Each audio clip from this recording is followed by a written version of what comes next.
Il y a une expression qui s'appelle summer body. Moi, j'ai toujours pensé que c'était les filles.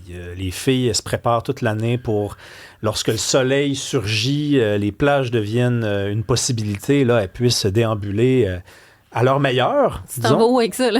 Ben, c'est parce que là, c'est les gars maintenant. Là. On a des gars, par exemple, qui travaillent de plus en plus. Les injonctions, en fait, à avoir ce corps de l'été, parce que tu vas te mettre en maillot de bain, puis là, il faut que tu aies le corps soi-disant parfait. C'est ça? C'est ça, exactement. Ouais. Mais on avait des filles qui se souciaient, dans mon imaginaire à moi, davantage de ce summer body-là. Vrai. Mais là, on a des gars, Enfin, on a des chiffres français qui avancent que les gars sont de plus en plus nombreux à se trouver trop gros. C'est presque 50-50 désormais. Là. C'est 48% des hommes. C'était 34% en 2001. On va parler avec quelqu'un qui connaît ça, le corps, puis qui connaît ça, les muscles. Hugo Girard est avec nous. Bonjour, Hugo. Hey, bonjour. Est-ce que tu te trouves trop gros, toi, comme 48% des Français? Non, moi, je me trouve correct. J'ai comme fait la paix avec moi-même. Là. Je suis gros de même, puis je l'accepte. C'est merveilleux, ça. Mais c'est ça, parlons de cette affaire-là, parce que là, l'injonction de ce fameux corps parfait, j'avais l'impression qu'on était rendu dans ce qu'on appelle les mouvements de body positive. Tu sais, que tout le monde est beau, tout le monde, peu importe ta taille, ton poids. As-tu l'impression que là, non, on est sorti de ça, puis il y a encore la pression d'avoir une espèce de corps qui répond à des standards, là, tu sais, musclés, minces? Je pense que c'est pas nécessairement très simple comme réponse, parce que le monde a vraiment changé. Et c'est modulé de façon différente. Fait qu'en Europe, ils ont une approche qui est très différente, qui est sur le jugement. Puis nous autres, on est influencés par la culture américaine, où c'est la performance. Et là, par la suite, les réseaux sociaux qui prennent de plus en plus de place. Et lorsqu'on va sur les réseaux sociaux, qu'est-ce qu'on voit? On voit des influenceurs qui ont une shape parfaite, que ce soit des hommes autant que les femmes, qui ne reflètent pas nécessairement une majorité de la société, mais qui devient de plus en plus un idéal auquel les gens essaient d'adhérer parce que c'est comme ça devenait la norme. Donc, ce qu'il faut comprendre, moi, ma vision de ça, ma perception, c'est qu'on devrait plus aller dans le côté fonctionnel du corps plutôt que d'avoir un corps parfait. Puis là, qu'on va m'expliquer, c'est que tu as un corps qui est parfait pour qu'est-ce que tu fais. Moi, j'ai vécu cette expérience-là avec mon garçon parce qu'il jouait au football. Puis là, à un moment donné, il est sur les réseaux sociaux comme tout le monde. Puis là, il me parlait de qu'est-ce qu'il voyait. Puis là, il y avait comme un conflit au niveau personnel parce que tu veux travailler sur ton corps pour essayer de refléter ce qui est mis de l'avant et ce à quoi un homme en forme, puis fort, puis il devrait être musclé. Puis c'est ça que ça représente, puis c'est ça l'idéal. Alors que j'ai dit, toi, tu joues au football dans une position où ce que tu n'as pas besoin d'avoir une shape de culturiste pour pouvoir performer. Mais tu as la shape du gars qui joue à ta position pour jouer au football. Fait qu'il dit, présentement, c'est le corps que tu dois avoir, c'est celui-là. Et tu t'entraînes, ton alimentation est en fonction de ça. En même temps, ça marche pour les sportifs. Tu sais, monsieur, madame, tout le monde, tu parles de fonctionnel. Tu sais, par exemple, toi, tu étais homme fort. C'est sûr que si tu avais trouvé que, je sais pas, Matthew McConaughey, il avait une belle shape, tu n'aurais pas pu avoir la shape de Matthew McConaughey puis faire les compétitions que tu faisais. Ton fils, c'est même principe, mais quelqu'un qui fait pas de sport, comment on lui explique c'est quoi ça, avoir un corps fonctionnel? Un gars travaille sa construction. Est-ce qu'il a besoin de s'entraîner? Oui. Tu vas t'entraîner pour être capable de pouvoir performer à faire ton travail. Donc, peu importe ce que tu fais, la nature de tes activités vont influencer la préparation physique que tu vas avoir, ainsi que ton alimentation. Et là, on touche un autre côté. Le corps parfait, c'est-tu de s'alimenter pour que tu aies un six-pack à l'année ou de s'alimenter pour que tu sois en santé? Donc, ton alimentation doit te permettre d'avoir les nutriments nécessaires, pour être capable de fonctionner physiquement, mentalement, meilleure résistance au stress.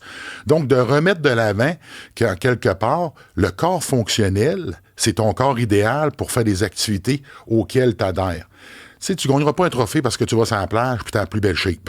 Je comprends qu'il y a un côté d'ego, mais c'est ce qui est beaucoup mis de l'avant où ce qu'on va... le paraître prend beaucoup de place sur l'être. Puis en même temps, qu'est-ce qu'on dit? Il faut apprendre à se respecter et à s'accepter comme on est. Parce que c'est très de la main, puis c'est très à la mode. Puis en même temps, d'un autre côté, on veut que tu aies une shape parfaite, puis que tu sois hyper musclé, puis que tu sois ses abdominaux. Fait qu'au niveau du message qui est envoyé, on manque un peu de cohérence là-dedans. Et c'est pour ça que si je reviens au côté fonctionnel des choses, là, on en vient d'enlever tout cet aspect-là au niveau de la perception.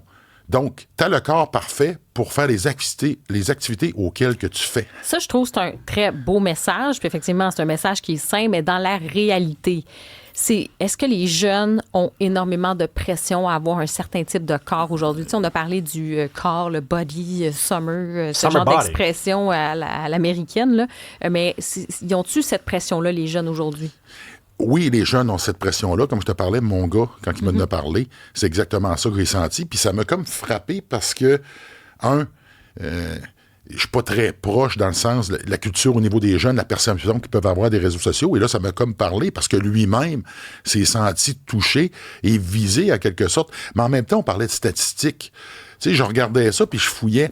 Fait qu'on parle de la pression d'avoir un corps parfait, mais en même temps, le pourcentage de Canadiens adultes qui est en surpoids ou qui est obèse, Voilà. 65%. Oui, mais c'est quoi l'image? Oui, il y a un gros décalage, mais justement, c'est quoi l'image, cet idéal à atteindre aujourd'hui? Là? C'est quoi qu'on envoie comme message? C'est quoi, y a-t-il comme des critères chez les jeunes hommes qui disent « Ah, pour nous, c'est ça le corps idéal? » Bien, c'est clair que si on regarde ce qui est mis de l'avant dans les films, ce qui est mis de l'avant au niveau des médias sociaux, dans les publicités, rarement ça va être quelqu'un qui va avoir un corps imparfait. Puis là, on s'entend, imparfait selon quels critères?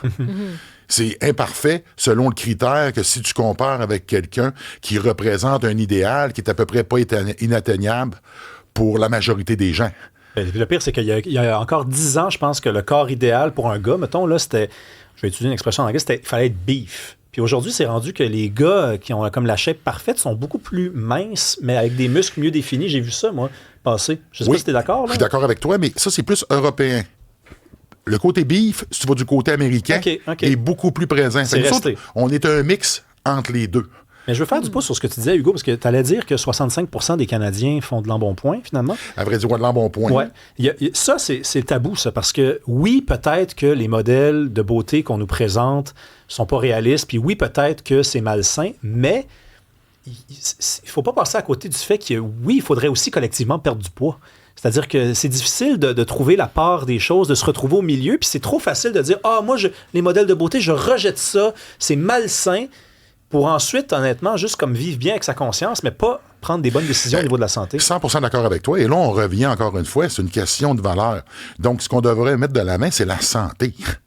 Donc, au final, tu peux avoir un corps qui a l'air en santé, mais basé sur quoi? Sur le fait qu'on voit tes abdominaux, que tu es hyper musclé, puis que tu es costaud. Est-ce que c'est vraiment le reflet de qu'est-ce que la santé c'est? Parce que tu peux avoir ce look-là et ne pas être en santé. Ce qu'il faut comprendre, c'est que pour avoir l'air, tu sais, c'est là qu'ils sont vraiment extrêmement découpés, extrêmement musclés, qui ont un gros volume musculaire.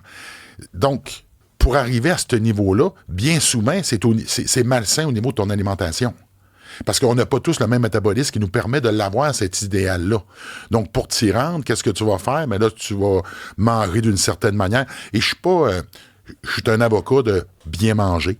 Je suis un avocat de se garder en santé, de faire attention, puis de garder un poids santé. Mais un poids santé, pour toi et pour moi, est complètement différent en fonction de qu'est-ce qu'on fait. Puis en même temps, mais on revient, c'est quoi la santé? La santé, là, c'est simple, tu peux pas le voir. Faut que tu ailles passer des examens médicaux. Moi, je fais faire des tests, des bilans annuels au niveau de ma santé pour m'assurer que je suis en santé. Et bien souvent, mais on a l'impression que quelqu'un a l'air en santé parce qu'il est hyper musclé, hyper cote, mais au final, il est peut-être pas tant que ça. Est-ce qu'il y a des jeunes qui ont des pratiques, on va dire, à risque? Là, ça serait quoi qu'il faut surveiller? Parce que là, vous avez comme ouvert la porte sur ces affaires-là, qu'on peut avoir un super corps, supposément, selon les standards, mais être pas en santé. Là. C'est quoi les risques que certains prennent pour avoir des corps comme ça? Bien, c'est parce que c'est simple. On fait la promotion de... C'est d'avoir tout de suite sans faire d'effort. Donc, là, tu peux aller chercher les produits. Là, on voit, c'est de plus en plus populaire, le TRT. Le TRT, donc, c'est le remplacement de testostérone. Ça rentre dans un cadre extrêmement précis. Tu as un remplacement de testostérone quand ton corps n'en produit plus. Et ça s'appelle l'andropause chez l'homme. Donc, il y a tout un processus. Et là, ça devient de plus en plus populaire. Ce qu'on n'a pas ici, ce qu'on retrouve aux États-Unis, ils ont des cliniques, si je ne me trompe pas, qui appellent ça des cliniques de...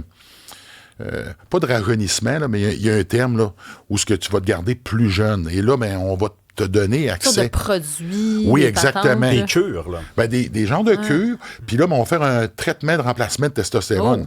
Donc, au final, c'est-tu vraiment un remplacement ou on fait seulement que te prescrire la testostérone? Donc, il faut comprendre qu'un remplacement de testostérone ne te donnera pas le look d'un bodybuilder. Ah non, pas forcément. Hey, avant qu'on se laisse, qu'est-ce que t'as mangé ce matin, toi? Moi, j'ai mangé 12 œufs. 12 12! œufs! C'est une joke. Ah non, c'est vrai. 12! Oui. OK. Attends, Attends. donc la douzaine au complet, là? Ouais, Tu as fait une grosse omelette, moi, là? j'ai des poules. Ça fait que là, ben, je vais chercher des bons œufs frais, puis j'en ai une vingtaine. Ça fait que, de temps en temps, t'en as pas toujours 20, mais t'en as toujours pas mal. Fait que là, mon garçon, ben, il en mange aussi. Fait que là, j'ai mangé ça, puis j'ai mangé des petits fruits. Wow. Fait que j'ai mangé des bleuets. OK. Des bleuets, 12 œufs, puis là, 12 il est œufs. 11h22. Tu manges quand, quoi, aujourd'hui? Là, mon prochain fais-nous repas- tout Ah, le là, truc tu jusqu'à... fais Mon nu, prochain repas, ça va être 250 grammes de viande. Là, au niveau de la viande, ça peut être du poisson, ça peut être du bœuf ou ça peut être du poulet. Puis ensuite, je vais manger une tasse de riz puis 2-3 tasses de légumes. Ça ressemble pas mal à ça, mes repas. Mange pas une petite crème glacée avant de te coucher? Ça, c'est le samedi. C'est OK, samedi. samedi. quand même, quand Le même. Le samedi, c'est ma journée un peu plus lousse. La danse sucrée, le samedi. Là, Bon, ben, juste dire aux auditeurs qu'avant qu'on arrive en onde, j'ai fait le bras de fer avec Hugo Gérard et j'ai gagné. Oui. Donc, je suis vraiment fier de... non, en fait, t'as menti. C'est moi qui ai gagné. C'est toi qui as gagné. Merci, Hugo Gérard. Fait Hey, ton plaisir. podcast Merci. est excellent. Merci En passant. beaucoup. Merci. Bye-bye.